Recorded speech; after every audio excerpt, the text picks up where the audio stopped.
Also, our franchise is owned by a cute little gay couple, and I like them a lot. Oh, yeah? Yes. But Crumble Cookie in the past has had issues within the community. Oh, really? Yeah. I'm not aware of that. Yeah. They on a corporate level, we're donating money to a bunch of non-LGBTQ friendly things. Like most other businesses, right? Like just about every business that hedges their bets and sends money to everything because there's no such thing as ethical capitalism. Actually, there's a woman on TikTok, and I'm really upset that if TikTok gets banned, but she does the research to figure out what companies contribute to both sides and what companies contribute to just one side, and then what companies don't contribute anything. Those are the companies that I want to support. The ones that contribute to nothing. So that's like 2. Exactly. It's like not a lot of companies. Yeah. But anyways, so ours is owned as a franchise by a cute little gay couple. Nice. So I'm okay supporting them. Yeah, absolutely.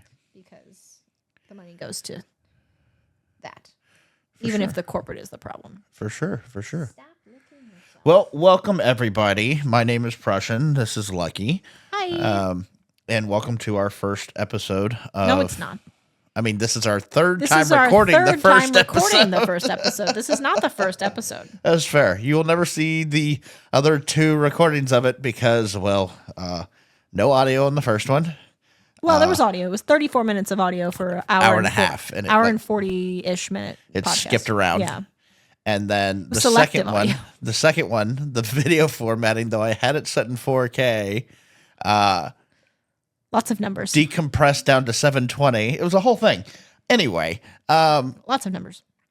So this is our official first podcast. Until this also has some issue, and then we will record it a 4th, 5th, 6th time. Until we get one that fucking works. I mean, tonight we started recording this, 3-4 times before I figured out what the hell was going on with the encoding overload. Whatever that means. Yeah. Exactly. I'm just here with a cat on my lap. That's true. That's true. I'm just here. But yes, I am, welcome to the Empowered Dynamic. Yes. I am Sir Prussian Fire. She is Slave Lucky Fire. Together, we are BDSM educators. We've both been in the community for over 10 years. Together we've been in the community for about 30, so about 15 for me, about 12 for you. Mm-hmm. We have been in a MS total power exchange dynamic, primal focused for the past 2 years, a little over 2 years. We're almost 2.5 now. Mm-hmm. And we are the 2025 Texas Master Slave title holders.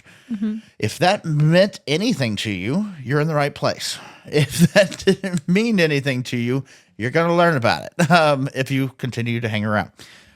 We made this podcast to kind of, as part of our platform of destigmatize. No, I wouldn't even say stigmatizing. I guess it is stigmatizing. Destigmatizing, yeah. It's destigmatizing and deglorifying. I don't know if deglorifying is the right word. I don't think that is a word. Yeah. It's to destigmatize and remove some problematic assumptions and stereotypes around master-slave dynamics. And any really power exchange or really dynamic. any sort of power exchange relationship or BDSM TPE, as a whole. Yeah. Anything like that as like a mental illness or, all of those. Abusive. Yeah. Basically to dispel all those kinds of rumors, but also to make it more accessible to people, as something that I've seen. I follow a lot of creators in these spaces. And something that I've seen is there seems to be a distinct lack of couple educators. It's always typically like a submissive by themselves or a dominant by themselves. Yes. And specifically, it's a male dominant for the most part. And he's dressed in full leather regalia. No, not even typically. That. Well, it depends on if you're in like the leather BDSM space or if you're just in the BDSM space. Like even like whenever BDSM TikTokers became a thing, like all the males that I saw, they're always wearing their cover. And Yeah, but like, I'm like, okay, guys. yeah, come but on. like you just watched the algorithm videos. I'm the one that actually follows these people and watches every single video that they've That's put fair. out. Yeah. They don't dress like that all the time. Oh, no, that's fair. And when I they would go expect on them not to. and when they go on their lives to like actually answer subscriber questions and things like that in really problematic ways, they are typically wearing like a t-shirt and jeans, and they're very like they're trying to portray this sort of like normalcy, right? Yeah. Which I would say which that is true. Yeah, I mean, everyday life for us is pretty normal. Yeah, we live in Texas, as we said earlier, and so like full on leather regalia would be really, really, really just not a sustainable conversation. Maybe No. next week because it's supposed to snow. But like other than that, that would Hey, not that would that not is work. the extent of my winter clothing is leather regalia. That's about it. No beanie, just cover. Just cover. Like I'm gonna be showing up to work looking like a leather daddy. Like, if we have snow, I'm rocking the leather. If we have snow, I don't think you're going to work. Oh, that's fair too. Probably not. You're like, I work from home now. yes, I work from I home live now. here in this office. Yes, absolutely. But in addition to that, we are also married. We have children, so we'll talk about kind of how our dynamic bleeds over into our vanilla lives. And I say that in quotations because we don't really have vanilla life, lives. yeah. We are lifestyle dynamic people. Ow. Absolutely. Why don't we actually? Because I've brought this up before. How I view people who say that they're in the lifestyle. Yeah. I think that's a very vague statement. Is the cat biting you? No, his claws. Oh. He's doing needle play. I don't like it. I feel that saying that you're in the lifestyle is almost like a badge of honor to a lot of people. It's like saying you're from New York. But you could say you're from New York, and you could be from upstate New York where there is nothing but cows, but you aren't actually a New Yorker. Fair. And so whenever people say that they're in the lifestyle, I feel that that's the same way. Yeah, I mean, Okay. it's fair. I mean, I think that we've had this discussion before, and we've like defined it as like 4 separate subcategories. I believe it's about 4 separate subcategories. There's probably even more than that. Like we could break it down even more, but I fair. think there's some I think that definitives. there's like in the lifestyle, and then there's like 4 subsects of what that looks like. Correct. And then those subsects could be further broken down into subsects, Correct. just like any other sort of like For sure. anthropological discussion. Everybody is special, therefore nobody is. That type of situation. Yes, you can always break it down to like the genius. Is it genus? The genius? What's the word? Genus, Genus. not genius. Not It's genius. Genus. Genus. Genus. Okay, yes. And then you have, GENUS. SUS? I don't know, somebody will put it in the comments. No, Anyway. no, they won't. Oh, because this one may not see the light of day. No, that's not why. It's because why would I wait? I have the world at my fingertips. Oh, that is fair. You are the type. GENUS. I was right. GENUS. Okay, good job. So Yes, a genus is a group of related species, while species is a group of organisms that can reproduce together. So, like the genus is the lifestyle. yes, And then the species are the the subcategories. subsex. Yes. Okay. And then that can be further broken down into those. So we're going to talk about the genus taxonomy of lifestyle. BDSM. Yes. Is actually what you're Jesus looking Christ. at. Are we really about to we philosophize shit in the last one? Well, the word you're looking for is taxonomy. Yes. It's that study of that tree. So the first one would be like the vanilla, which is pretty much not in the lifestyle. They don't know really about this world outside of maybe hearing a song, Watching a movie, reading a Yeah. book. They don't really like do any sort of internal discoveries. They're just like maybe they, I don't know, do some kinky stuff in the bedroom. it's kinky to be choked or Yeah. to bite. Yeah. That's kind of Which the I mean, it vanilla. is, but like it's Yeah. not our kink. That's our normal. Yeah. That's our vanilla. That's our vanilla. Yeah. Then you have the solo hobbyist, the one who probably has explored BDSM privately. Maybe they've read some smut books. Maybe they are just a in the bedroom type situation. They haven't really broached the community. Or maybe they have and they've been out to like one event or one munch, or maybe they've been to a swinger party and they're just like, Cool. That's really overwhelming. I'm gonna go back to my bedroom and Yeah. get off. that's really overwhelming. Yes. So yeah. Then we have the online hobbyist and role player. This could be for any number of reasons. We've seen it where there just isn't a community in their local area. Or they don't care to find a local community. Yeah, that happens a lot in the major cities. Or But the even rural ones. the rural ones, they don't feel like driving, or they're incapable of driving. Yeah. Right? So There's some sort of barrier to entry for them, sometimes, whether that's self-imposed or otherwise. correct. Yes, whether that's self-imposed or not. These people are aware of the kink community. They probably watch a lot of porn involving it, or lots of movies involving it. Or they participate in like Facebook groups, Facebook and that's groups their that talk community. about it. Yeah, they follow the Instagram shibari artists, that type of situation. They're on FetLife more than likely.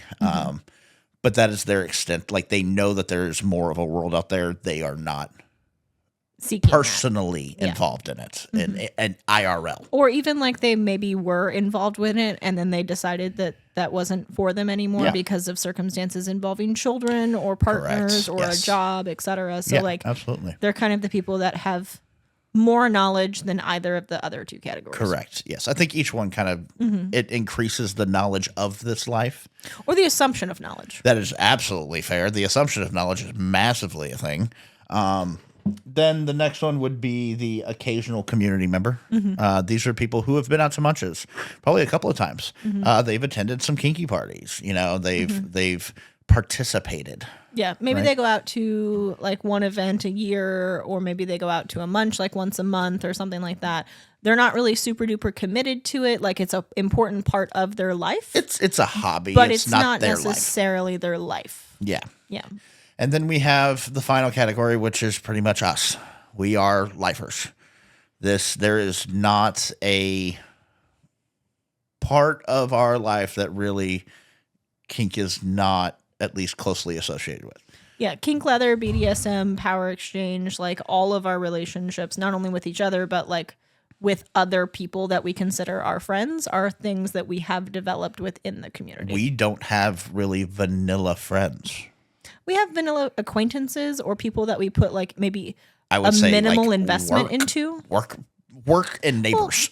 Like that's like Well, the you have extent like of some our of like vanilla. your YouTube people and people that you've had connections with. That's fair. in A lot other of them hobbies. are aware, though. Yes, exactly. And even those people that are invested in, that are not lifers or community people, are people that are aware and accepting of the situation. Yes. And I think we could actually break this down to another category of this, because you can absolutely be part of the community and not be out. Basically, you keep those two worlds separate. We are not really that. No. We are, as title holders, as educators, our faces are everywhere. Every time that we are teaching, our face is posted. As title holders, our faces were posted all over the damn place. Granted, you don't know what you don't know. And so, like, even if we're out in that regard, They may not even know. it's not like people are, Recognize us immediately for it. well, not even recognize this immediately. It's like, you have to, we're not like on the nightly news, right? It's not. Correct, It's yeah. not. So we are out in that regard, but like you'd have to know where to look to find the information. That's fair. That's fair. Though it is public. Yes.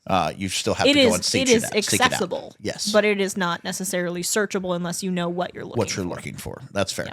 Now, it is not uncommon for example, we went and took photos at the state capitol wearing our master slave back patches. Pretty loud and proud at the state capitol of, hey, here we are. Do something about it. Yeah, if somebody like stopped us and asked a question, then we would have a conversation with them. Yeah. Whereas some other people that may be less involved would, one, not go out there and do that, Yes. or two, they would not have as in-depth a conversation. Absolutely. Yeah. But that's kind of what we signed up for. We are ambassadors to this lifestyle. And not so much ambassadors as in we're going out saying, hey, you should be master slave. More so, hey, this is who we are. We are normal people. We have normal feelings. We have all those things. We just choose to live our life in a different way. We have children and jobs and investment portfolios and and like normal things that normal And people debt. have. And car payments. And yeah, and, hobbies and pets. and disagreements. And disagreements and arguments. And because he is the master, that is not like a end all be all to every discussion that we have. Correct. Yeah. So like we still struggle and thrive and survive in the same sort of relationship archetypes and issues and struggles that everybody does. Everybody does. It's just Our dynamic does not assigning prevent jobs. those things. It's almost like we're more assigning jobs and Well, assigning no, roles. I think that we just have a lot more open conversations around the things that we want, need, and are like something that one of my mental health things that I follow, said is like, don't make decisions under guilt, fear, or obligation. Yeah. I think that we have a discussion around, I'm making these decisions because of fear. I'm making these decisions because of obligation. I'm making these decisions because of expectations. But like, we have a conversation around why we don't want to do that. Correct. Whereas people typically, that's where resentment happens, right? In relationships, because you feel you're making a decision and you don't necessarily unpack the reasoning behind it. Yeah. And No, so agree with that. I think Yeah. that we just have a lot more open and honest conversations, whereas people don't in other types of relationships. There's just an expected status quo. Yes. If we're going to talk about the assumption or the stereotype of those relationships, absolutely. Because I mean, absolutely every single relationship takes work. Yes, but when I say it in the regard of our relationship, if We I have held pre-assigned rules to make that work more fluid, maybe. yeah, but I think it's more so if I build resentment to you around a very small decision, such as, hey, you left your dish on the sink and that makes me feel invalid as a person because you feel like that I'm going to clean up after you. Yeah. Right? Like in a normal vanilla relationship, the resentment just builds. Fair. Right? It can. Yes, I would say it can. Yeah. It depends on if they're traditional value relationships or whatever. Yeah. No. I would even put it there. Yeah. I disagree with that from a like patriarchal American perspective. You don't have to have a discussion around traditional relationships to just be stuck in a traditional relationship without knowing that you're stuck in it, because this is just the status quo of what society and parents have told you. Okay. You and I have conversations around the fact that this is a traditional style relationship. People don't even have the Traditional terminology values, yeah. to know what that means. Yeah. They just wake up one day and that's what they're in and that's where they stay. Speaking of the whole traditional values thing, I hate that wording. It sounds very extremely conservative. It's honestly what it really sounds. I mean, it is conservative. It is, but it also is ostracizing. it is ostracizing. It's the same thing of normal, because if it's normal, that implies that there is abnormal. If it's traditional, it implies that there is untraditional. Correct. If there is healthy, it implies that there is unhealthy. Correct. Like, right, humans create these foils in our it's that lives. idea of you appreciate the sun because it gets dark, that type of aspect. You appreciate good because you know what bad is, that type of situation. Yeah. We have to have dichotomy. We have to have the divide because that then provides the comparison. But right? more so what I mean is that in our type of relationship... Excuse you. You had to shake. You had to shake? Did you shake? He did.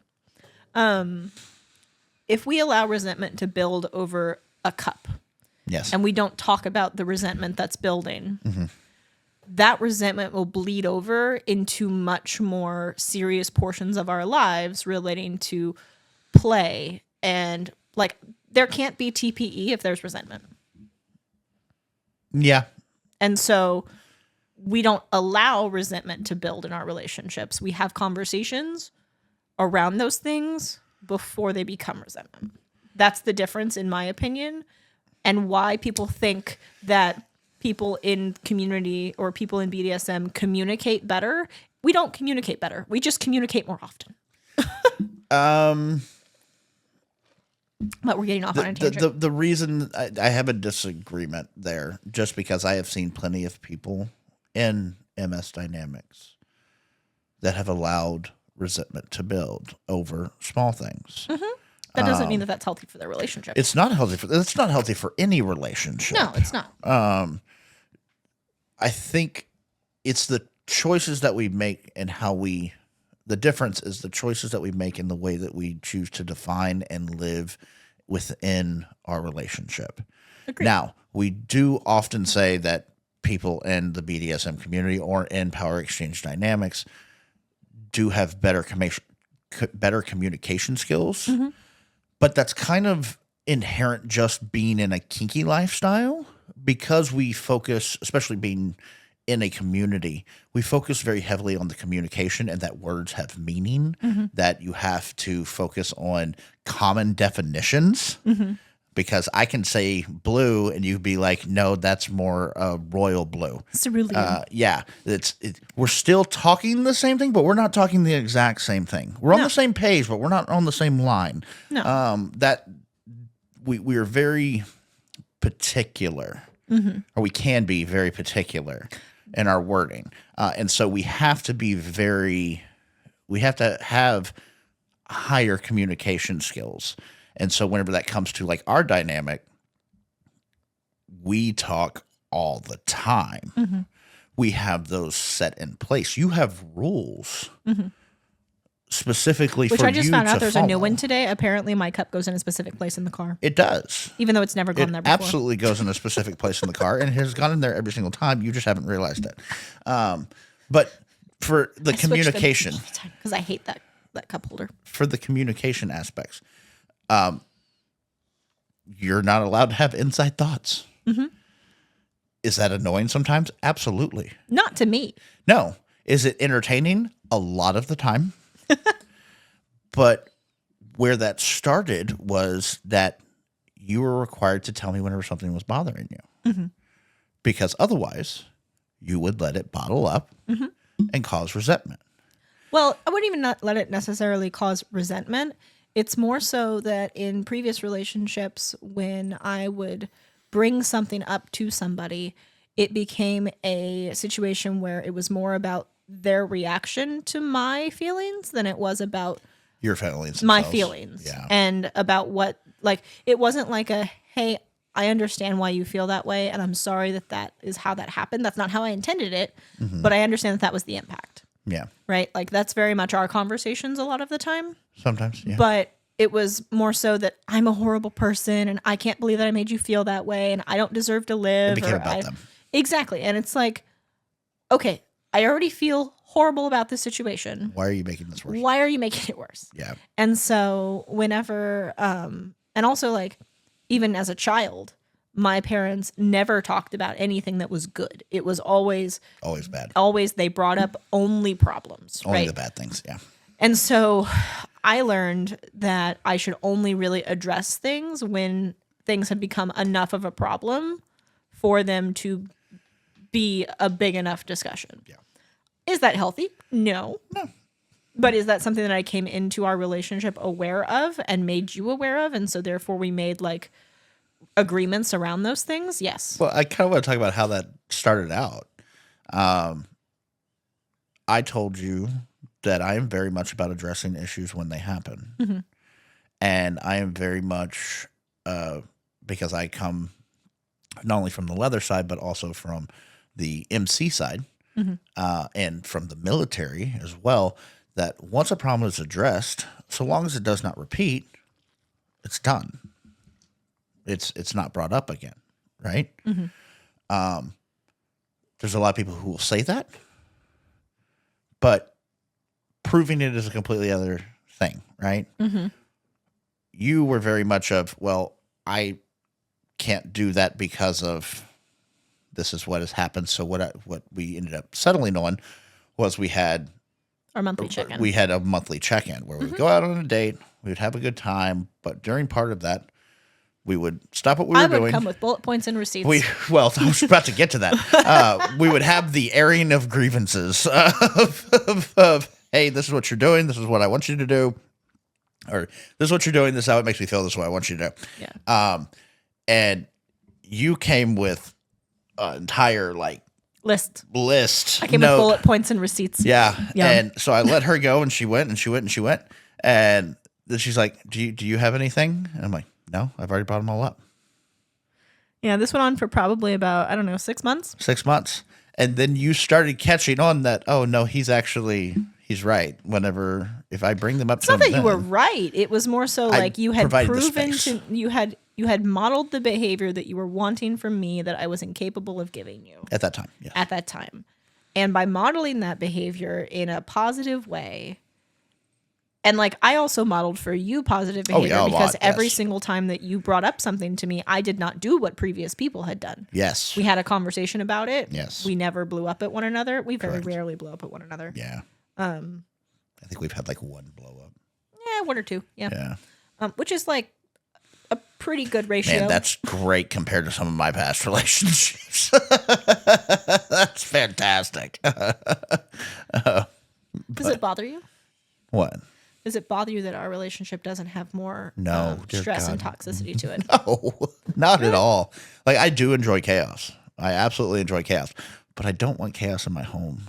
I don't want chaos in my relationships. I don't want to worry about if my kids are going to have another woman that just leaves. That's fair. You know, that type of aspect. So no, I do not want that there. I want chaos outside of my home. I don't even want chaos outside of my I home. do. I enjoy it. I like dancing in the fire. That's because you have a dopamine addiction. Yes, it's a lot of fun outside of my house. No, dopamine addictions are very dangerous. Yeah, I'm an adrenaline junkie. Yep. Yeah. Also, it's a control aspect for me because I can be the calmest one in the chaos, which means I'm in control while everybody else is freaking out. Okay. It is. It's a control aspect. That's because you have the chicken and rice at home. Exactly. But I mean, even whenever I was having a shit ton of chaos at home, if I was the one in control, I wasn't like I could stir the chaos for sure. I knew how to poke buttons. I knew how to do all that other shit. I knew how to get the chaos going. But then I am the one in control. I'm not causing the issues. I'm not causing the chaos to spin out of control. I just started the fire. It grew on its own. Like that type of situation. I'm the one in charge. Okay. That's Anyways, yeah. so I guess that kind of goes into how we met. Okay. Do you want to kind of lead into Sure. how you came into the community? Well, I'm going to go over how we met first, and then I'll go into that. I think that I would go into Okay. how you entered the community because then that can lead to how we met. Okay. So I grew. So my life is a little bit different than a lot of people that come into this lifestyle's life. A lot of people find this at a much later age in life, and after they've done a lot of unpacking of societal traumas and traditional relationship expectations, et cetera, et cetera. So my upbringing was a little bit different in the sense that my parents were kinky, poly, leather, MC, et cetera. And so I had a lot of knowledge and a lot of experience in these realms way before I probably should have. People like to say that I was groomed, which I hate that word. You were prepared. I think it applies to some things, but I was not groomed. I was prepared. Yeah. Whenever you are in this lifestyle and you are, a 5'0" blonde woman, there's a certain level of expectations around what side of the slash you're going to fall onto. Mm-hmm. And if you were going to stay in the MC community, there is a guarantee. Yep. That you are there. Yep, exactly. So it was more so that I was prepared. I was able to negotiate and stand up for myself. And like even in our relationship that is a total power exchange and I am his slave, like I still absolutely get a voice in every single decision that is made. Yeah. Just ultimately I don't really get a vote. Yeah. Like he decides ultimately what we're going to do. But we say it in terms of like military status. Like I am intelligence and logistics and he's the I'm the commander. I'm he's the one the commander. who takes that information and decides which way we're going to use that information and how it's going to flow. Yes. So I do all the work and you take all the credit.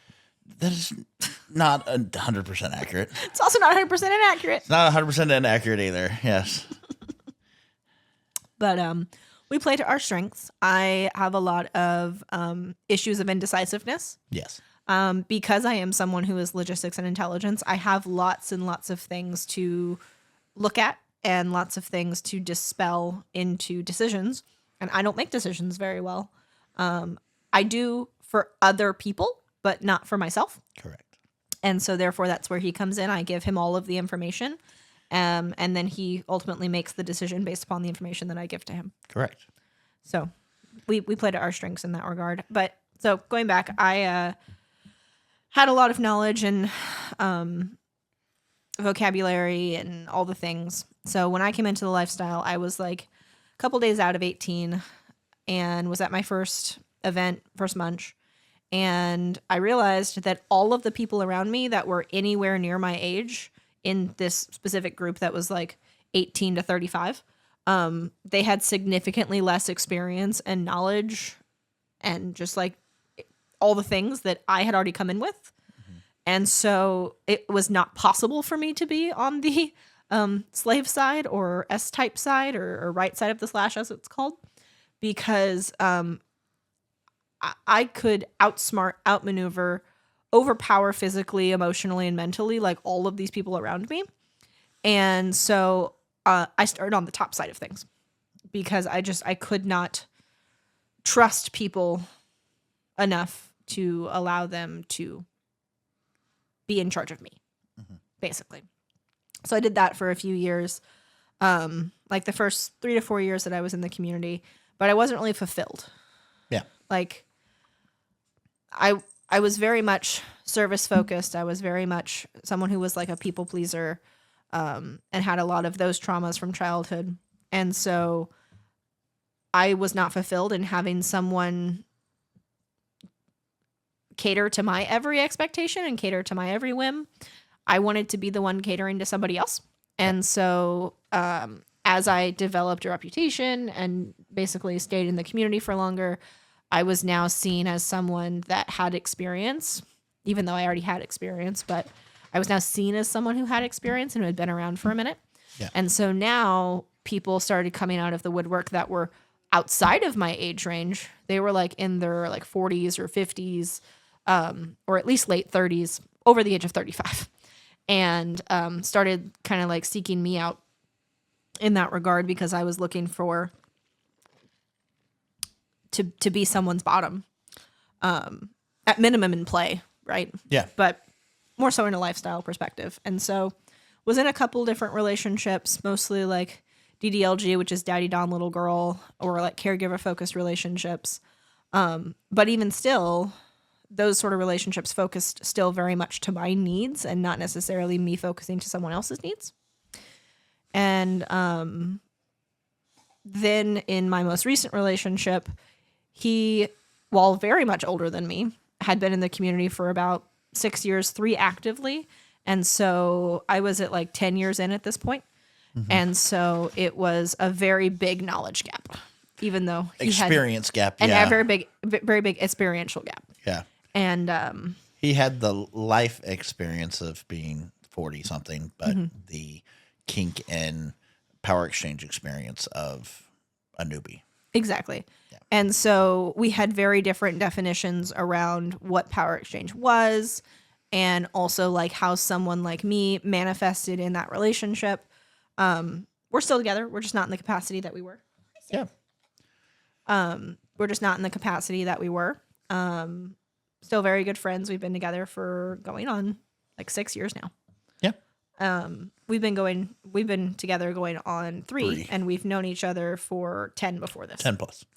I was already in the community whenever you entered the community, in basically the same area. So yeah, we met whenever we were in opposite roles. My entry into the community is not one that I would hope anybody would actually have. Honestly, I got extremely lucky.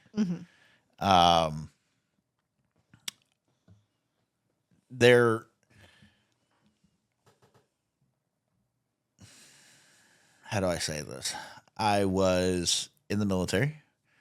I had just had my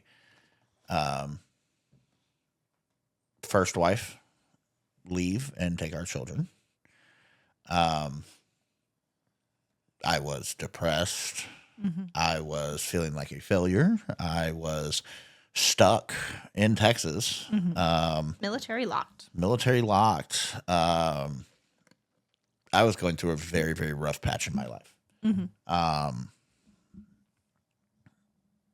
And I found FetLife. And I like to say that I dove in head first. How did you find FetLife?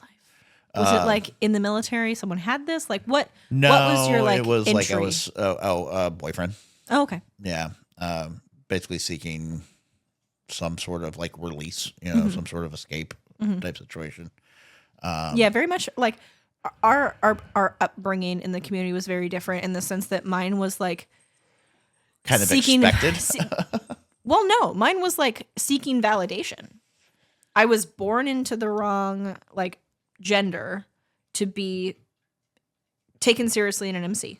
Yes. I was born the wrong gender to be taken seriously in the world as a whole. Yeah. Right. And you're a tiny little woman. And I'm a tiny little woman, so I was born into the wrong gender to be taken seriously as a top. In like visible sense. Yeah. In a visible sense. Yeah. Most people are more scared of me than they are of him, ironically. And that's for valid reasons. So really rough time in my life. I was seeking more of the escapism type aspects. Mine was validation. Yours was escapism. Yeah, mine was more escapism. I knew who I was as far as like I knew what I could do. I knew what I was capable of. Yeah. Like the Army taught me all that shit. And I also was not I was not in a state of depression that would lead to a final solution. Yeah. Okay. Because I can't really say that on YouTube. But I think people know what that is. I was never at the time I would have used the words a quitter. Yeah. Okay. You were surviving from spite. I was surviving out of spite. Yeah. But I was also very much, I need to feel something. Correct. To you combat. Were in a very destructive behaviors. Yes. Very hedonistic, extremely hedonistic. I need to feel something, and I sometimes need to feel that with a bat. That's kind of where I was at. And so I went to my first munch. At my first munch, I'm sitting there with some people because I'm a social butterfly. At the time, at least. I'm not so much anymore. Sitting there at the table with some people, and the owner of the munch walks by, and she says something kind of quippy. I reply with something very smartass because I am, as you do, I am fluent in sarcasm. She gives me an evil chuckle and walks away. Which we've decided that's where your evil chuckle comes from. It absolutely is. It absolutely is where my evil chuckle comes from. The people at the table then tell me, you don't want to fuck with her. She's vicious. Yeah. I'm like, that's a turn on. Let's fucking go. I then go to my first party, which is at her home. She's sitting there. I'm sitting in the living room. She's sitting there by the front door taking money for tickets and having people sign waivers and shit. And I say, screw it. I'm going to shoot my shot. And I go up to her and I kind of kneel down next to her. I go, so I hear you're vicious. And she gives me that evil chuckle again. It's like, where'd you hear that? I was like, oh, just some people. She's like, what do you want to do about it? I was like, well, I'm new to all this, but I want to play and see what it is. Let's do it. Let's give it a shot. She's like, okay, go. Is that the last time that you shot a shot with someone? No, I shot my shot with Shade. Okay. No, not really, because Shade was a setup. Shade was a setup. She absolutely was. So I disagree with that. I think the last time that you like shot in the dark. Shot in the dark. Absolutely. Was her, probably. was Yeah. I had everybody else I kind of had an inkling on. Yeah. Lily was definitely like the last time that I probably like shot in the dark. Yeah. And there's good reason for that too. Because I realized how bad that could have gone. He's back. Yeah. He wants attention. So she tells me to go and negotiate with her husband. Go through the toy bags, that type of situation.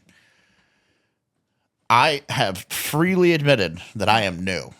I don't know jack shit. I just know that About jack shit. I don't know jack shit about jack shit. I know that I just want to feel and that I want to give this a shot and see what happens. Right. Zap was his name, or is his name rather. We're going to tell him. He's like, okay, well, let's go through the toy bags, and that's kind of where he finds out that I don't know jack shit about shit. Yeah. And he's like, so what are your limits? I'm like, I don't really have any. Like this is my first. I'm at least honest about like this is my first negotiation. Like I don't really have any. My limits have been like my limits for a very long time. Yeah. Like, yeah, no, I don't want to die. Like that's like where I'm at, right? Like I don't know. I don't want like permanently bodily harm, and how I define permanent bodily harm is if it's still here 6 months later, we have a problem. But see, I didn't know any of that language. I know, but right? it's just funny. Yeah, it's not things that you consider. Yeah. Until you're broached with that type of situation, right? And so he goes, okay, so what I'm going to do then is I'm going to take both of my hands, I'm going to shove them up your ass, and then I want to clap. I go, no. We're not going to do that. We're not doing that one. He goes, you have a limit. I'm like, yes, I do. I do have a limit. Now that we're on that train of thought, I don't want this. I don't want this. Like Yeah. it sets the stage for what You're like, could happen. now that I can think creatively. Yeah. With that example. With that example, we have a lot more to talk about. Like, there's a lot more that I didn't know I didn't want. Yeah. So we end up singing that night. We try all sorts of different things. She ends up. I discovered that I hate Enya. The musician? The musician Enya. Christ. Because that song was on repeat while she did Rope on Me, and Rope is boring. Already. Like while it's being tied on you, and it's like the Yeah. Gregorian chant one. And like I liked the gauntlet that she gave me. The wearable rope. Yeah. Yeah. It was kind of cool. It was an experience. Right? I like wearable rope, like things that you can, like, I think it's kind of stealthy to like put like a corset tie like under clothes. Yeah. Or yeah. like a corset thingy around your leg or something like that. These photos, the photos of me that night are still on FetLife. So we seen, my very first scene, Gone out of your brain. we're doing this in a space that isn't seen. We have an audience. Yeah. Everybody has, like, there's so many people at this party, they haven't seen Lily play in years type Yeah. situation. And I am being co-topped. Yeah. Anybody that's in the scene is probably like, holy shit, what the fuck? Your first scene, you're doing all the things, you have no limits, and you're That's being not true. We co-topped. found a limit. Yeah, we found one. But like, we tried electricity. That's really where I discovered I don't like electricity. They beat the ever-living shit out of me. At one point, like They made an impact. that made a big impact. the one point that like made the biggest impact and like sent me over the fucking moon Was the rope, right? no. The rope foot thing. No, Oh. that was the next day problem. Oh, okay. No, at one point Lily is standing behind me and she did like this like rope harness type situation, kind of like weird ties kind Yeah. of going down my leg type shit and over my shoulders and shit. And she grabs the ropes from my side and then she bites my shoulder. And then lifted you, right? And she lifted me at the same time to where it felt like I was Yeah. being lifted by the bite. And I'm gone. Yeah. At that point, I'm like, nope, I'm out of here. Subspace, I'm fucking gone. We're just riding this. And then I passed out there and I didn't leave for 3 years. Not because of like anything that was a bad thing. It was just No. like you decided that this was where you were going to be like, now. no, You this wanted is- to learn all the things. This is my home now. Yeah. And yeah, I ended up, after struggling with the whole, Lily had been in the community at the time, almost 30 years, Yeah. herself. Had been leader of a group for 10 plus, had put on education, had done all of these things. So I fell into like the perfect circumstance. You got to learn all the things without a whole lot of risk involved. Well, there was a lot of risk initially for me, but once I realized where I Internal fucked up, risk. Yeah. Not external risk. correct. Yes. Like that to me is like someone's risk profile, like internally, is a very different situation than an external risk profile. Because like you could have fallen in with a very similar situation to other people, And I would have been your fucked. external risk profile would have been way higher. Absolutely. Absolutely. But you don't know your external risk profile until you know it. Yeah. And so I didn't know it. I got lucky. That's why I say I got lucky. Yes. I You keep getting lucky. do. It's funny. I have my slave is named Lucky. Anyway.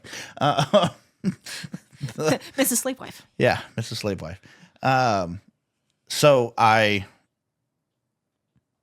am there for 3 years. I end up becoming her slave, which that was a whole internal battle, which we can talk about later. I went to SPLF, was my first con. I went everywhere and did everything. I fell in love with fire and got experience. I got more experience in a single year than some people do in 10 plus years in the community. And I was there for 3 years. I lived it 24/7. It's funny. Like we've talked about it before, how a lot of like the way that I master quote unquote in our relationship comes from that time. Yeah. She taught me a lot. She still teaches me a lot. We still talk. She's still my other mom. There's a lot of connection there, and I got fucking lucky. From there, I went through another kind of downward spiral at one point. You went through another crucible. Yeah. Yeah. Whenever I was medically discharged from the military from injuries, which kind of sent my life flipping upside down again because all I ever wanted to be was a soldier. Yeah. You had to redefine yourself. Yeah. I had to redefine myself as what the hell am I going to do now? Right. Bounced around, tried even more crazy shit. More escapism. Trying to establish who the hell I am. Joined the MC world. Did all of that crazy shit. I was in a traditional 3-piece batch. Was present at the events of Waco. All that craziness. I then kind of reached a point. I had a name and a reputation for myself within the Austin community as somebody that was crazy. Would push envelopes, would push how far you could go with things. If you wanted to try something crazy, go talk to Prussian. That was the kind of the word. Or don't play with that guy, especially if you're new, because he's fucking insane. He likes pushing envelopes. That's still kind of it's still accurate. consensus. I just am I don't know if I'm a lot nicer about it. I'm just a lot more, I'm aware of my risks now because I have the experience, right? Or I'm a lot more aware of risk because I have the experience of doing all the crazy shit, right? I think outside the box whenever it comes to those situations. And I approach them from different angles. But I kind of reached my breaking point in Austin where I'm like, I need a change. I have to have a change. Yeah. Luckily, it happened at a perfect time. I moved to Houston in 2017 with my ex-wife, my second ex-wife now. She's now my second ex-wife. But at the time, she wasn't even my wife. We were just dating. And she was the top still. She was the top. We actually started out the opposite direction. Yeah. And the reason we started out the opposite direction was because I was bringing her in. And her coming into the community, being a hot person, was going to be a target. Yeah, I get it. And so being under the protection of me, ain't nobody going to fuck with you. Doesn't matter if I'm crazy or not. They ain't going to fuck with it. Right? Then we switched roles once she had more of an even footing, right? Yep. We moved to Houston in July of 2017. In February of 2018, my first ex-wife, passed away, and I got my kids full time. Yep. I was in much better a financial state.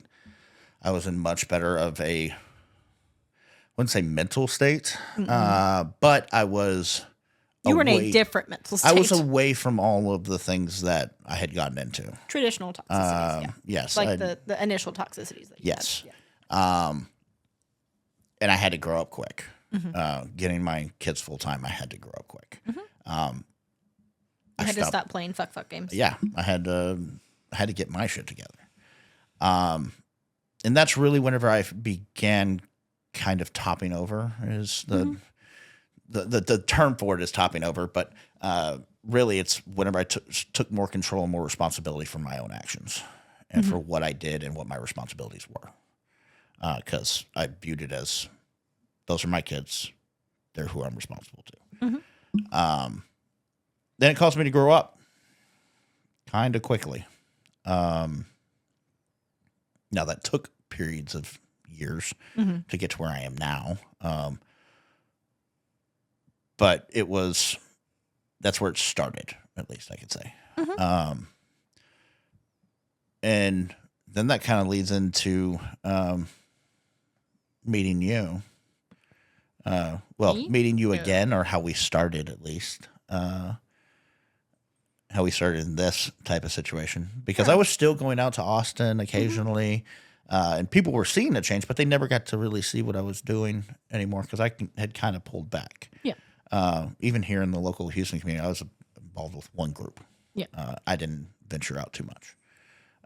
No, you got a lot of that in the beginning, and so you kind of like made a little bit of a 180 in that.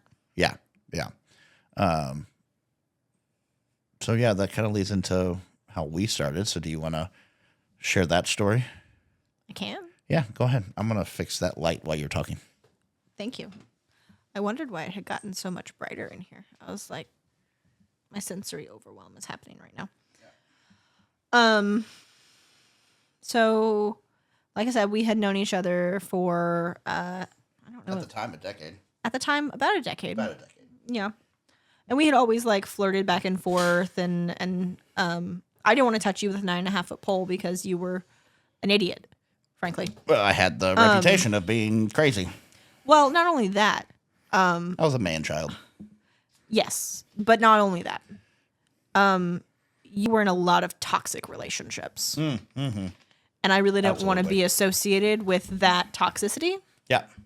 So, like, I always thought, like, even, like, I watched you kind of grow up and was always interested in you and flirted back and forth with you, but, like, never actually pulled the trigger, so to speak, on any of that because of the other people that you decided that you should spend energy and time on. That's fair. And so I was like, I don't want to spend energy or time on this person because they have a lot of energy and time being tied up in places elsewhere. Yeah. For the most part. And then you didn't really ever get to know me on like a personal level. You just saw me bouncing around. And I saw you bouncing around, being high energy and being just kind of everywhere. And I was like, nope. Yeah, because you had been there, done that. You didn't want to. You didn't want to be part of that. So. Yeah. But we were at a mutual friend's wedding. Yep. And ow, that was painful. He bit me. He bit me, Charlie. We were a mutual friend's wedding, and it was like a pagan wedding, and it was like the after party of this wedding, and everybody was kind of out in the middle of the woods and drinking and doing other things, and there was a big bonfire, and we were all just kind of I spun fire. Yeah, there was like it was a lot of things happening. Oh yeah. Libations flowing. Yes, I went to the wedding with my daddy at the time, and basically we were you and I and some mutual friends of ours were all circled up talking, and I said something. I still cannot remember to this day what it was. But I knew. I really wish I knew too, but I don't remember right now. But I was sitting there and I said something, and it was apparently very stupid. Whatever to me, it was. At least, to you at least, it was very stupid. Everybody else around me laughed, but you did not think it was funny. No. So anyways, you said something to me that basically like degraded and humiliated the shit out of me to the point that I like fell to my knees. And were like shocked. And was shocked that I said it. That you said it. And I immediately stood up and walked away. Didn't tell you anything. Nope. Just left. Yeah. I was like, well, fuck. I crossed the line. I crossed the line into... You're like, we have found a limit. Yeah, we have found a limit. Yes, we have found a limit. Our flirting stops before that line. Got Apparently. it. Apparently. Like, this is new. I'm going to have to own up and apologize and figure out where we can go from here. Because at this point, I had already started doing that. Yes. I had started owning up to my fuck ups and making amends for them and being accountable to them. When before I would have been like, fuck you. But I had done a lot of growth. And so, yeah, you walk off, and then what happened? You thought that I was upset at you and was going to Yes. come back eventually and like rip you a new asshole. But actually what happened was I went over to my daddy at the time and said, so-and-so was very verbally aggressive and mean to me, and I would like to discuss them doing that on a more permanent basis. Yeah, because he doesn't do that. No, he does not. He is a daddy caregiver type. Yes, he does not do humiliation, degradation, objectification. He does not do any sort of like verbal, emotional Play. Yeah. He's very into impact and physical play, but Yes. like is not big on the mental aspect of things. Yes. And when you've been in the community as long as we have, being you and I, the physical gets kind of boring after a little while unless you have gotta the involve mental the mixed mental. into it. Yeah, the mental has to be there. We Like gotta hit even the when buttons in the we head. play now from like a physical perspective, There's a lot of it's mental. very much a back and forth. Like you can see the energy exchange. Like Yeah. it looks like I'm probably going to kill him in about 5 minutes. Yeah, it's a lot of fun. I so- sit there and laugh and circle you. Yeah. Yeah, so like it's very much a dance. Yeah. Right. It's not just me on the furniture, just Taking like the beating. taking the Yeah. thing and like, oh yes, thank you, please another. Yeah. That's boring To us. to us. And so I went and talked to him, and he was fine with it. So I went back to you, and I said, "Excuse me, I would like to talk to you." In that tone, and I'm like, all right, gotta own up to it. This. I'm With gonna the- with the head- apologize. with the head bobble. Yeah, I'm gonna apologize and be like, okay, we know where we're at. I'm sorry. That won't happen again. I didn't mean it that way. It was more of a friendly jab. I'm sorry that made you feel that way. Like I'm rehearsing my apology in my head. Yep. Like, So making sure I hit the hit all the parts. yeah. So I said, I would like to talk to you because you were just very verbally aggressive and mean to me. And I would like to discuss you doing that on a more permanent basis. And I freeze. And then your jaw fell on the floor. Yeah, my jaw fell on the floor, and I'm like, yeah, we can do that. Yeah, we can absolutely talk about that. And then your next point was, wait, to clarify, I get to be verbally aggressive and mean to you on purpose more regularly. Yes. And I was like, yeah, I'd like to discuss you doing it anytime that we're in the same space together. Yeah. And so I'm like, okay, well, let me go talk to your daddy real quick. Because consent in all things. Consent in all things. Consent with your current partners. Make sure that we're good there. Went and talked to him. He's like, yeah, no, I can't do that shit. Go ahead. It's like, y'all have fun. Yep. And that's where it started. Yep. And then that's where our relationship kind of started. And then from there, we started talking like all day, every day. Oh, like man. we were like teenagers again. Like in yeah. high school, like we would be like up on the phone in the middle of the night. And it wasn't like us talking about play the entire time. We were just getting to know each other on a deeper level, beyond the surface level flirtation stuff. We were getting to know each other's thoughts. And especially, I'm a big believer in whenever you are going to play in the mental headspace and you're going to go in and paint somebody's mental walls pea soup green, you need to have an understanding of how to do that. And the way that you have an understanding of how to do that is by getting to know them. And To you me, it have wasn't. to have those conversations. To me, it wasn't that. It was that I identify on the A spectrum and I don't want anything to do with you. Like you're a person and you're over there. Like I don't even find a sexual attraction to people Yeah. or really any investment capabilities to someone. It's more demi, but yeah. It's actually, so demi is Is part actually of ace, is yes. part of the A spectrum. Yes, So yeah. actually like there's allosexual Yes. and actually there are very few people that are actually allosexual. Yes. Allosexual is I look at someone, I want to have sex with that person. Yes. Most people are actually on the ace spectrum in some regard because there has to be some sort of connection Yes. More that. than physical. more Yes. than the physical. Yes. I never, ever, ever, ever look at someone and be like, I would like to fuck that person. Yeah. I would like to have sex with that person. I could imagine that person inside of my body. No, that's never a thing. Yeah. It takes a lot of connection. There's like a lot of gates or parameters or doors Yes. that you have to like get through in order for me to even be like, okay, that could be a possibility. Yeah. Okay, that could actually, And then like once you reach the door that says this is a possibility, it's not a question of if, it's a question of when. Okay. To me, it's It's a when. it's at that real. point? It's Yeah. real the moment that you get to the door. And see, for me, it's not real until it's real. You see, I hate that about you. Yeah. It's not real until it's real. It's manipulative as shit. Well, it's not that it's manipulative. It's a defense mechanism. That's still manipulative. It's Because to other people, they're very much on my spectrum of things, not yours. okay, You but would need that's like being mad at an autistic person for taking it literally. No, like not that's- if you. Okay, I don't think that that's the same thing because That's you're exactly comparing. how I would take it. No, because if you are open and honest about the thing of like, I hey, this am. is not real, I am. but like you have to make sure that they realize it's not real. Okay, I can only say this all depends on how we actually work in person so many times before it becomes a you problem, not a me problem. I agree, but if you feel like that someone is not getting that message and you continue to carry that message, that's not a them problem at that point. That's a like, No, hey, it we have a is. misunderstanding. I have communicated it multiple times. This is not real until it is real. Yeah, but you have to define what real means to you. Yeah, like all of this is like the best way that I've been able to describe to somebody is this is dependent on how we interact actually in person. Yeah, but how you interact in person is not necessarily because like normally Like you're how not. we interact on that first scene. Like even with you, we talked a shit ton, and then I told you like we talked about doing all sorts of shit. But I told you it was like this comes down to like that we're going to do a try it out scene and see if we actually jive. We yeah, did, but like my thing is that I can't jive with someone in the way that you and I were just talking to them. for me, it's always energy. I got to have the energy in person. But we'd already had the energy in person for many, many years. And so like but it's not not at that level. No, but if you have it at like this one level, you're probably going to have it at these other levels. I completely disagree because I've had it happen the other way. That's why it's a defense mechanism for me. Okay. Because I have had that happen.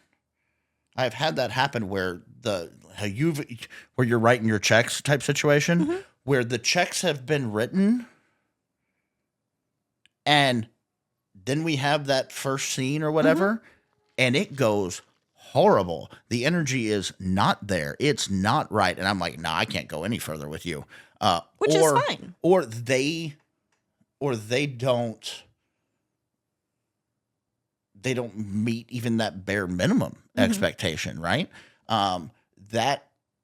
That's why I say it's not real till it's real. Because I don't want to set up for disappointment in myself or disappointing somebody else. But why is disappointment such a bad thing? It's not that it's such a bad thing. It's that I want to be appreciative of what we had. Like our interactions were hot and cool online, right? You can still be appreciative of that and still be disappointed. Yeah, you absolutely can. But it's my framing, right? It's my mental framing of, But yeah, that's that was what I'm all hot saying. until we did it in person. Like with the disappointment, that's where that's going to come in. That was all hot until we did it in person. Which is whereas fine. I can differentiate it between, yeah, that was really hot. I really enjoyed that aspect. We would not work as a person. I can divide it there But because that's what it's I'm not saying real is until like, it's real. why do you have to have a defense mechanism against disappointment? It's not a defense mechanism against disappointment. It's a defense mechanism against my expectations, maybe. And it's because I have the anger issues. Because what happens whenever I'm disappointed? That's your own problem. It is. I'm going to get angry. But that's your own problem. Exactly. That doesn't mean that you should create a defense mechanism about Everything around is a things. defense mechanism. I disagree. We've talked about how every response that you have in your life is a trauma response. Yes, but That's all a defense mechanism is. It's a trauma response. that's what a coping mechanism is. No, it's what a defense mechanism, a coping mechanism. Those are all mechanisms that are based off of trauma. Yes, I understand that. But So what I'm saying they're all is trauma that responses. They're all trauma responses. I will agree with that to a certain extent, but like you having a definition of it's not real till it's real as a defense mechanism against being hurt or disappointed is like, I would say it's more of a coping than a defense. Sure, it's defending as in so that I don't get angry, but it's also a coping so that I don't get angry. And it's a trauma response from that happening to me multiple times. but it also completely shuts you off from an emotional availability perspective. It does not shut me off from an emotional availability perspective. And I am clear about it. This is not real till it's real. This is all dependent on if we actually jive, if the energy works, if it continues to work. Like it's like you talked about how there's stages, how you get through certain gates. That's how it is for me. But And part of that certain gate is like I am extremely open about my life and like what I like to do and what I like to say and what areas of interest I have. Like you were able to see all those aspects, but you don't get to experiencing them without reaching those certain gates. But for me, it's like having a glass wall versus a wall. For me, the gates are not even like a possibility. Yeah, you won't even talk about it till you're through the gate. No, it's like I don't have investments in people until I need to have investments in them. And I don't see it as having an investment in somebody.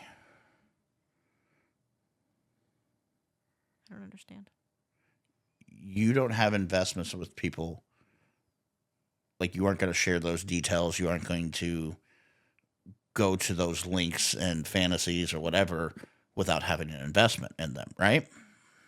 That's kind of what you're talking about. No, it's not even that. It's more so like I recognize that I don't have the energy or time or capacity in my life to make those investments.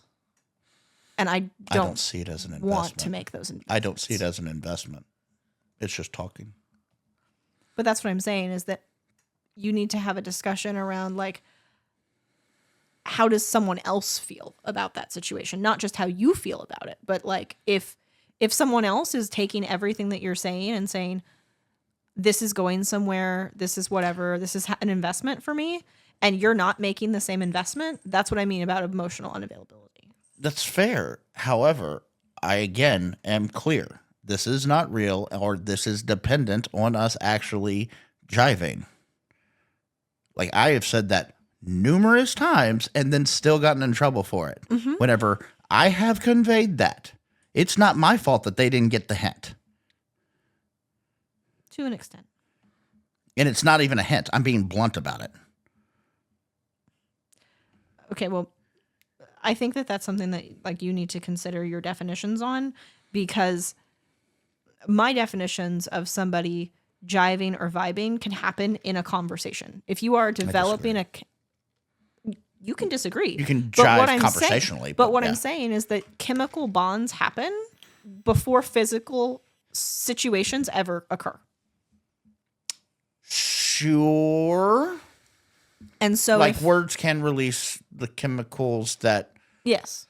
But also like sometimes that's what people are seeking in general. Okay? Like, but hear me out. Don't jump in yet. Especially whenever they're reading it and what they think you sound like. Okay? That is not on me to determine how you read what I said. I disagree with that. No. If you are insinuating a tone, that's a you problem. Is it someone else's responsibility, hopefully, to be like, hey, you said this and this made me feel this way? Absolutely. But like I've read, we've had the conversations where you say something and I'm like, how did you mean that? Because the tone that I read that in was not good, but I'm already feeling that. Yes. Because that's how I read it, but I recognized it enough for that. So therefore, I am taking responsibility for how I read that and not putting that on you. Yes, whenever but you and everybody else would not. Yes, but you and I have those, like it goes back to the 4 different kinds of people that participate in this lifestyle. You and I have enough experience to even know that that's something that you should be doing. Most people don't have that like trigger in their brain. Then they're gonna learn. Doesn't mean that they're not going to blame you in the process. Well, I don't have a problem being the bad guy in some people's story. I'm the bad guy in a lot of people's story. That's just my experience, and that's fine. Where the problem comes in is where you get mad at me for it. Whenever I was clear, whenever I can prove I was clear, when I can, and whenever the thing that caused the whole thing to blow up in the first place wasn't any of that. It was that the other person lied. I think there were multiple factors in that. Oh, that's what caused it to blow up. I think that was the ultimate situation, but I don't think that was necessarily the only thing that should have been like that was maybe something that should have gone differently, or that maybe was a problem. There were several other things in that. Whenever you're looking at it from hindsight, yeah, sure. I'm sure you could see all sorts of problems. Yeah. Hindsight's 20/20. Oh no. I mean, in the situation, foresight. I don't think so. No, actually, I guess we didn't talk about us. What do you mean? Like how our relationship works. Like our definitions of MS and those type of situations. We are in a 24/7 total power exchange primal MS. It's the cat. He's over there. Oh, he's getting into your vinyl. No, he's getting next to it. He's next to it. I can see him from here. You're looking through a light. I know. That's why I have this in front of my head. My head now. Skull. He's like, I didn't do it. Uh-huh. I wasn't getting in the vinyl. So let's actually define a couple of things that we've kind of already brought up. You actually gave a great definition to MS the other day. Do you remember it? No. Do you think you can come up with one on top of your head? No. Do you remember what it was? Not completely. Can you jog my memory? It was something to the effect of two people. I guess it wasn't two people. It was consenting people.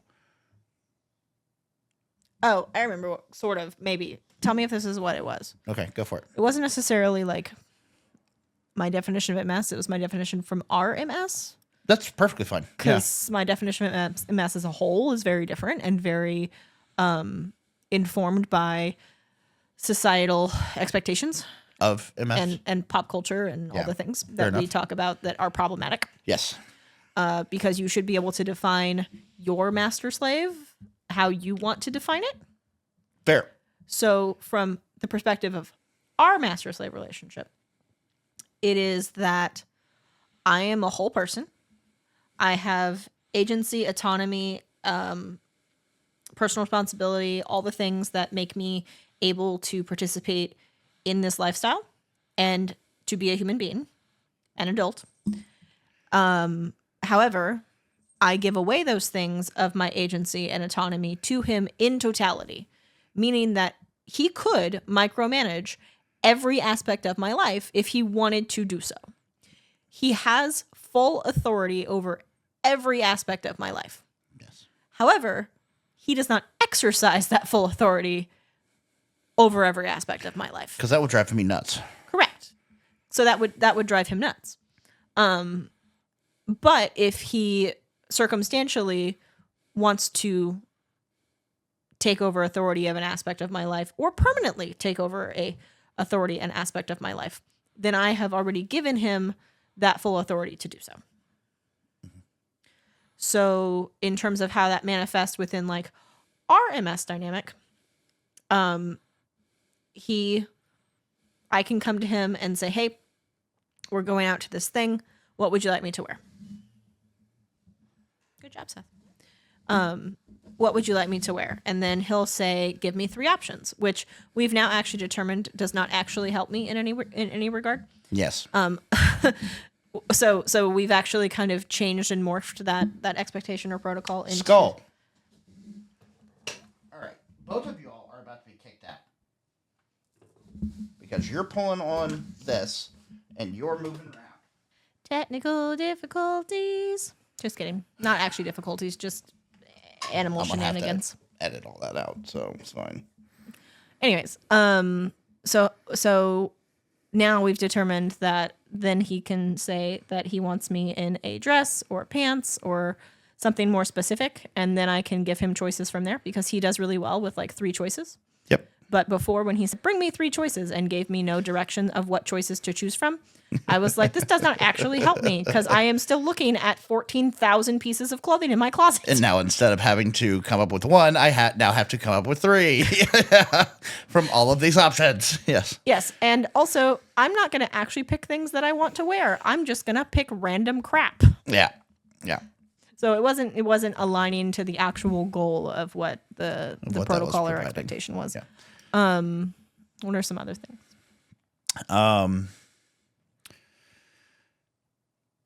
You kind of brought it up with the whole aspects of your intelligence and pilot commander. So there is this viewpoint within certain MS structures that the master does everything and the slave sits there longingly. I would love to sit there longing. I know you would.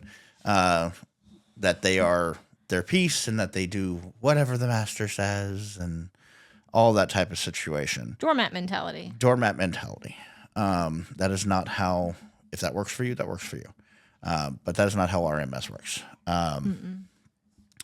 We do He would actually. be very bad at logistics. We do. This is kind of where that whole traditional values, quote unquote, type relationship works in our house. We do have boy jobs and girl jobs. We do divide the labor. And when we say that, we don't mean in the gender roles aspect. No. We mean in the, I am fully capable of hanging lights on a house or taking the trash out. I'm better at it. He is better at it. I am fully capable of cooking dinner. You are way better at it. You also work in finance for a living and manage calendars for all sorts of events and everything else. So guess who does that in our house? Like I said earlier, we play to our strengths. Well, yes, we play to our strengths. And what she does serves me. What I do serves her in different ways. Where the MS aspects really play into it are whenever it comes to the decision making. I had this, I love this catchphrase that I've used. I didn't bring it up in my coming into the community story. I had this very part of my issue with being called a slave was that I was not a doormat, right? Like the fuck, I'm your slave. Whenever Lily told me she thought I was a slave, I was very much like, fuck you. I am not your doormat. You are not. I'm not going to wait on your hand and foot and all that other shit. Fuck you. Make me. Like, no, you got to earn this. All right. As you call it, my submission. My submission is a trophy, not a gift. Yes, it's not a You gift. gotta do it's a shit to trophy. earn that. Yes, you gotta earn it. Yeah. I was very much of that mentality. Ended up coming to find out that I was wrong with that definition based on how Lily was presenting it to me, and so my definition changed to more of hers once I saw what she was talking about. Right. My new definition of slavery was that slaves can run the world. They just can't run themselves. It's true. I can make all of the decisions, and like from the outside looking in, people would never know that we were probably in a MS relationship. Yes.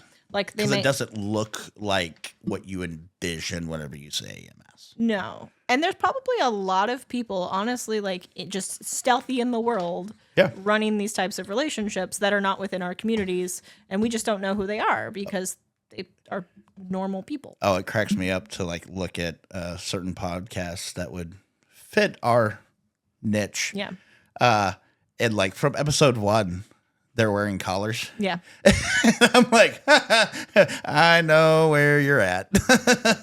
I'm like, especially the way you're talking and the way that you're interacting. I'm like, yeah, no, you've been in it. You've been in it. So, but like people, like I said, I grew up with these sort of vocabularies and languages. A lot of people, they see the very problematic social expectations and pop culture references to MS and to Power Exchange and to BDSM, and they're like, wow, that's toxic as shit, and I don't want to be part of that. And Perfect example, 50 Shades. Yeah. Yeah, or like even The Secretariat. I think that was a very problematic movie. Or like Eyes Wide Shut. Yeah. Eyes Wide Shut was problematic for other different reasons. Yeah, and then there's the new movie Baby Girl. Like there has never been, in my opinion, a good rendition of a lifestyle movie because it's things written for the vanilla populace to consume. Yes, it has to be mass appeal. Our relationships would be very, very boring. Oh, extremely. If you've ever listened to a couples therapy podcast, that's an MS relationship. That's a lot about what our relationship looks like on like the daily basis. Yeah. Like, don't get me wrong, we have some really, really hot bedroom activities and like outside the bedroom activities, and like.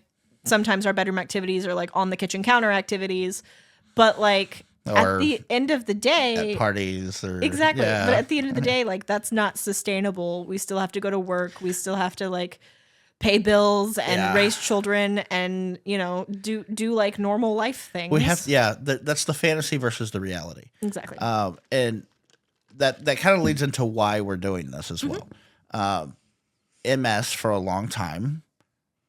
Even from MS people in our communities that say that they're part of a MS relationship, feel the need or have felt the need to continue to perpetuate that problematic view, stereotypes, view of the fantasy relationship.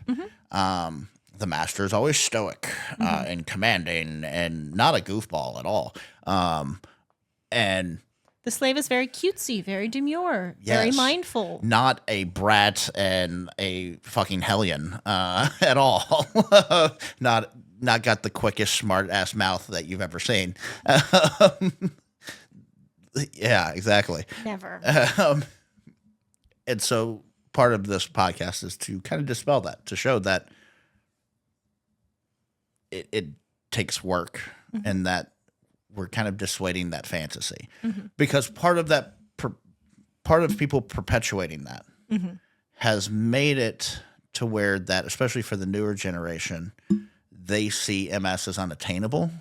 And because it's unattainable, it's wrong. I wouldn't necessarily say that it's wrong. I would say that it's antiquated.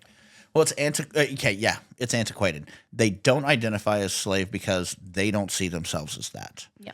They don't identify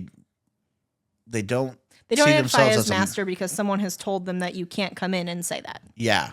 They don't. Well, it's not that you just can't come in and say it. It's that you have to have mastered yourself before you can be a master. Well, it's not even that. It's like you shouldn't be 25 on FetLife and calling yourself a master. I don't disagree with that. I don't disagree with that. But like you can be 25 and call yourself someone's master. Yes, absolutely.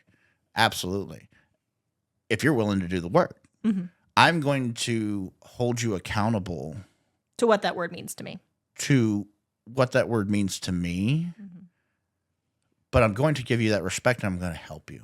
I'm not going to tell you can't define this. If I myself as a master view that by calling yourself a master, you are responsible for that relationship. You're responsible for the choices that you make within that relationship. You need to be able to like consider the consequences and not just the immediate consequences, but the consequences, long-term consequences. Yes. You also need to be able to explain your reasoning, why you made certain choices. That was the biggest disconnect in like former relationships was they had this very sort of pop culture mentality of I'm the master, so you do what I say. Because I said so. Oh God. Yeah. Why do you have to have a comment to every command that I give you? Yeah. Well, because I have PDA autism and like pathological demand avoidance.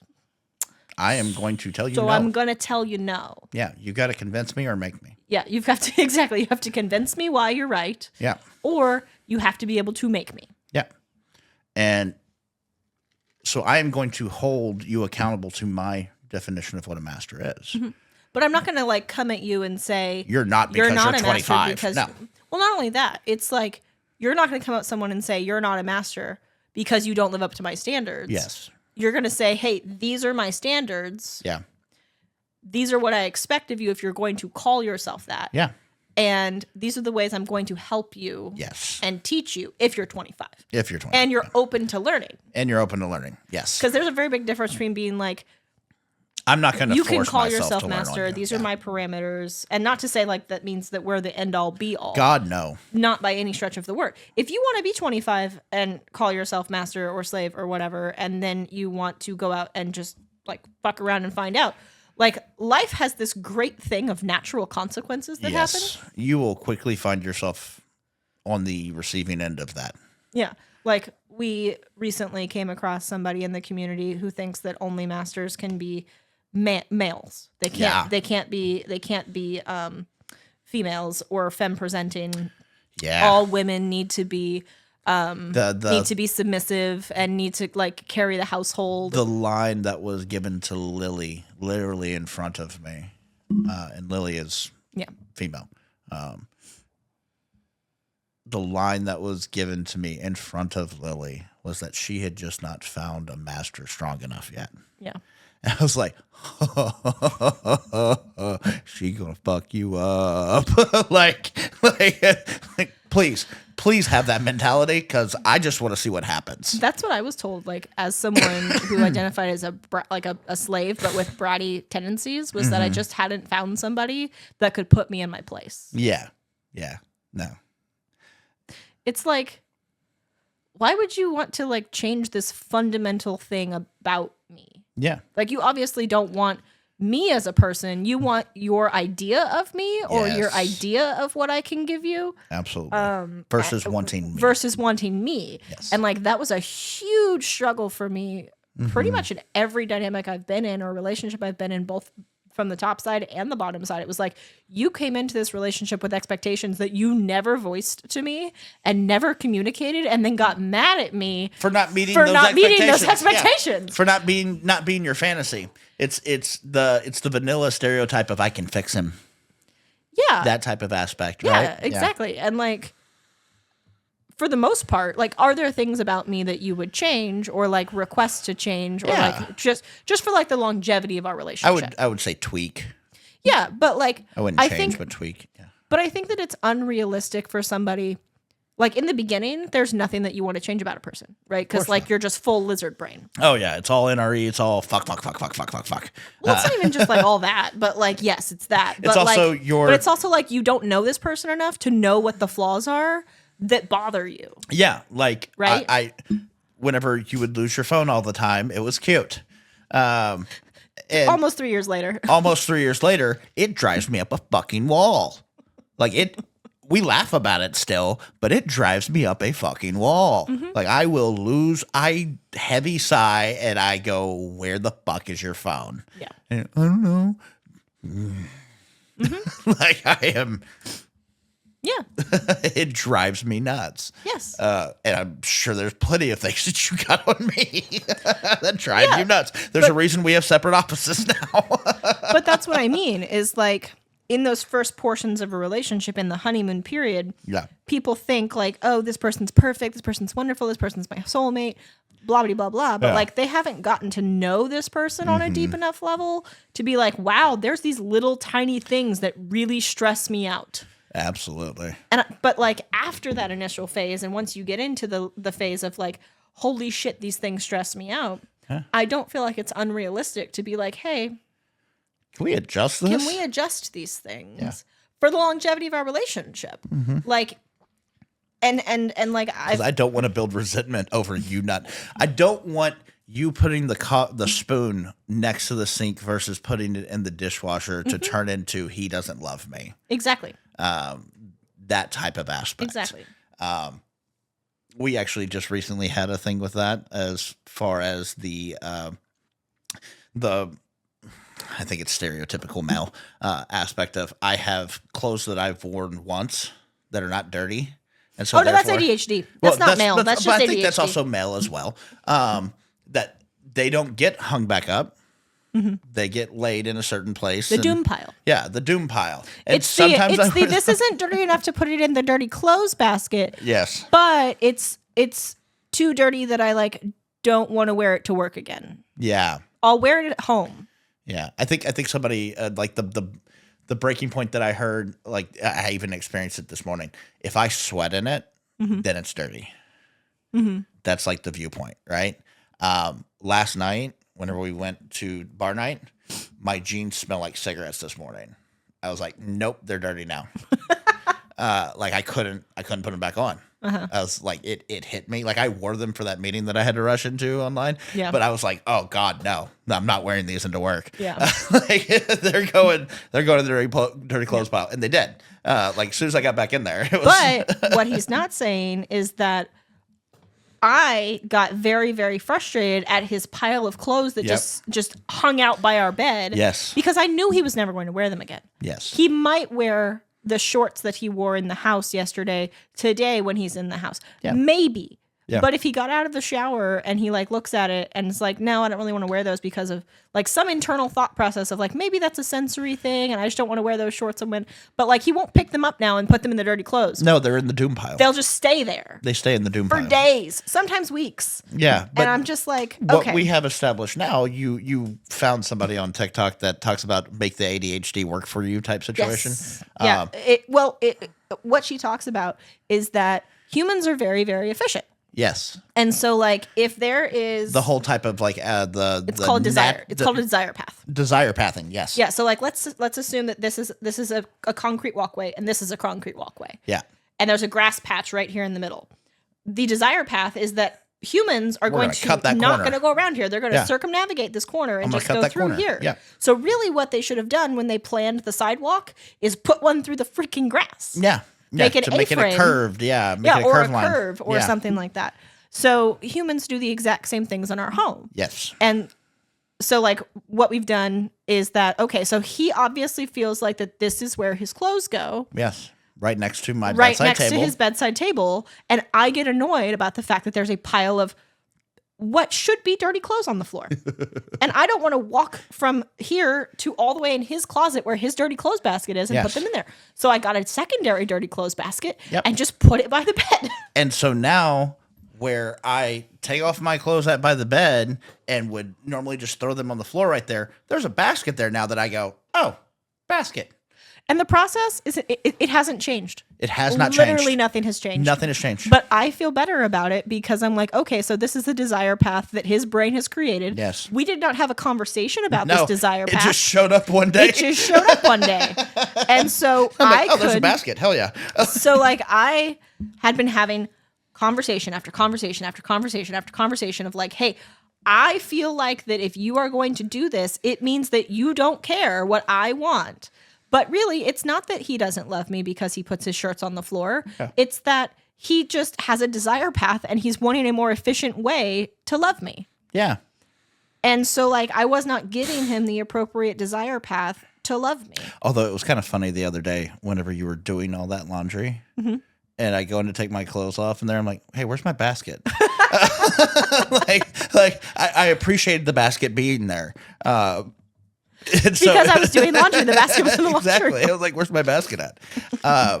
We've also done this with the side table. The side table. Yeah. The side table used to be my catch-all of like I come in and my keys go there. It's like a big enough side table next to the couch. Right where he sits. Yeah. And my phone would go there, my keys would go there, my vape would go there, my soda would go there. Plus we have all the remotes there. And it just looks like a mess of just collection of shit. And part of that other thing was putting it in something else. Well, so like this same TikToker that I watched, she said that like your brain sees a tray or like a defined space as one item. It doesn't matter how much crap is in the tray. As long as it's not overflowing the tray, your brain sees this as one item. And so I was like, okay, well, I want to test this theory. And then I started looking at the cost of trays and was like, no, I don't want to test this theory for $30. Yeah. But I went to Goodwill and got like a $3 tray that I hated. It was like red with like apple baskets on it. I sanded it down and spray painted it. Yeah, he sanded it down and spray painted it because that's what he's good at. Yeah. I'm good at the logistics and he's good at the making it pretty. Making the things pretty and making the decisions. Yeah, it's all my artwork back here. Yeah. And so we now have this tray, and the exact same amount of shit goes on this table. But I don't want to throw the shit looks at like him. it belongs there. It looks like it belongs there. And so we have bypassed that. Yes, because we've hacked our brains. Because what I would do is I would go and he would have all of this crap all over this table, and I would literally put it in a pile. Yeah. And then 5 seconds later, he would go to grab something, and then something else would fall over, and it just created this domino effect. Yeah. But literally now, today, it took me 5 seconds to clean up that table because I just put remote, whatever in the tray. I don't even going to put it in there nicely. No, it's just in the tray. It's just in the tray. And if I need to move the tray to clean the table, I just pick the whole tray up, move it for a second, wipe the table down, put the tray back. Yeah. Like, her name is a Jenny for your thoughts. Oh, okay. Yeah. If TikTok isn't canceled, you should check her out. She's on YouTube too. Is she on YouTube? She's on YouTube. Like, we'll link her in the description. But like, if you are ADHD or any kind of neurodivergence, I don't care if you're ADHD or not. Awesome. I think it's great just in general for people to hack their own brain and be like, you know what, you're absolutely right. It's not even hacking your brain; it's hacking your home. Yeah, because homes it's making your life. It's almost, isn't it feng shui is like the energy type aspect. Mm-hmm. I feel like this is like feng shui for just your brain. Well, so how they kind of described it is that when homes were kind of moved into the era that they are now, yeah, where you have like big swaths of homes. It's why I get pissed off that there's a formal dining room in homes. Who the fuck uses them? Exactly. That's exactly what it is. It's that our homes were made to look aesthetically pleasing. Yes. And we have not gotten out of that as a society. To where it makes more sense. To where it makes sense. I saw one the other day. It was, so like whenever you have a garage attached to your home, like actually part of your home, not like how ours is detached, but attached to your home, generally that next wall is the kitchen or the pantry. And now they are literally putting doors. Oh, the Costco doors. Yes. Yeah. The Costco doors between that garage wall in the pantry. So basically, you unload it from the grocery and put it right into the pantry. Oh, our next house, like, I want a Costco door so bad. I'm like, that is the most ingenious fucking thing ever. Yep.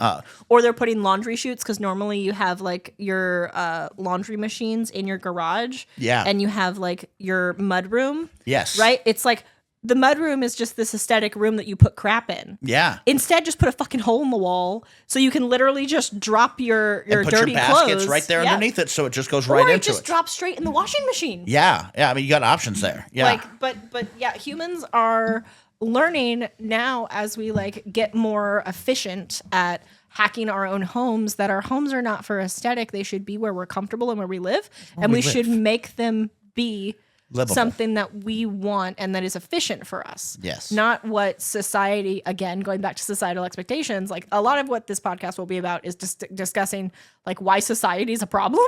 Yeah. Honestly. And so, yeah, hacking like against and repelling against societal expectations that your home should look and be a certain way. And instead, like make it something that's efficient for you and how your family functions. Absolutely. Absolutely. So, but yeah, we're going to be talking about a lot of different things. But we also want to hear from you. We actually do have an email address. The empowered dynamic at gmail.com. It'll be linked below. It'll be linked below, and it's actually appearing right on the screen. Where's it appearing on the screen? I'm going to let you point to somewhere, and it's going to appear on the screen there. On my nose? Yes. Just right across my face. Just right across your face. All right. It's right across my face. That's special. You had me choose. At least I didn't pick your nose on camera. That's fair. It was a horrible choice. But also, I mean, for the engagement purposes, leave a comment. If you have a question, we will be reading the comments. Apparently, so according to the last thing that didn't get posted, because we recorded it, if this gets to 100 likes, I'll beatbox. Yes. If this gets to 100 likes, she will actually beatbox. Because I picked up a box. Oh, yeah, you were beating that box. Yeah. And then I made a sex joke about you beating my box. Yes. And then I said, well, I could beat a box. And then I picked up a box and started punching it. Yes. And then you said, no, but you could actually beatbox. If this gets to 100 likes, she'll beatbox. Yeah. And this is what slavery is. It's stupid. He's decided that I'm going to beatbox. I don't know how to beatbox. Yeah. I now have to go learn on TikTok. The thing that gets teaches me all likes, the things. Yes. But generally the format's going to be kind of this. We have like some general ideas that we want to talk about. We'll absolutely answer questions that we get if they're emailed to us or left in the comments below. She has this thing that she really likes to do, and you may have found us through one of them. Oh, yeah. Do you have any? I can find some. Okay. Because TikTok's still a thing. TikTok is still a thing currently. You may have found us through this. If you found us through TikTok or our shorts on here as well.